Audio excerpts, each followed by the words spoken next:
നമുക്കൊരു എക്സാം ഉണ്ട് കേട്ടോ. അപ്പോൾ നമ്മൾ എക്സാമിന് പോണ സമയത്ത് ചെറിയൊരു മഴച്ചാറലുണ്ടായിരുന്നു. അപ്പോൾ കുടയൊക്കെ ചൂടിയിട്ടാണ് പോണത്. ഇനി അതുവരെ നടക്കണമല്ലോ എന്ന് വിചാരിച്ച് പോണ സമയത്ത് നമുക്കൊരു ഓട്ടോ കിട്ടി കേട്ടോ. അങ്ങനെ നമ്മൾ സ്റ്റോപ്പിലെത്തി. അവിടെയും അത്യാവശ്യം ആൾക്കാരൊക്കെ ഉണ്ടായിരുന്നു കേട്ടോ. അങ്ങനെ നമ്മൾ ബസ് വന്നു, കയറി, സീറ്റൊക്കെ ഉണ്ടായിരുന്നു ബസ്സിൽ.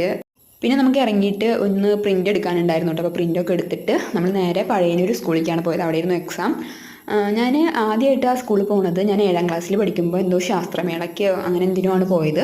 പിന്നെ എപ്പോഴാട്ടോ പോണത്. അന്ന് പോയതിൻ്റെ ആ സ്കൂള് പോയതിൻ്റെ കാര്യം ഓർമ്മയുണ്ട്, പക്ഷേ സ്കൂള് കണ്ടതൊന്നും ഓർമ്മ ഉണ്ടായിരുന്നില്ല. എനിക്കിഷ്ടമായിട്ട് നല്ലൊരു സ്കൂളായിരുന്നു. അത്യാവശ്യം എല്ലാ സൗകര്യങ്ങളൊക്കെ ഉള്ള ഒരു സ്കൂൾ തന്നെ. അവിടെ വെച്ചിട്ട് നമ്മൾ വിദ്യ ചേച്ചീനെ, ആതിര ചേച്ചീനെ കണ്ടിട്ടുണ്ടായിരുന്നു.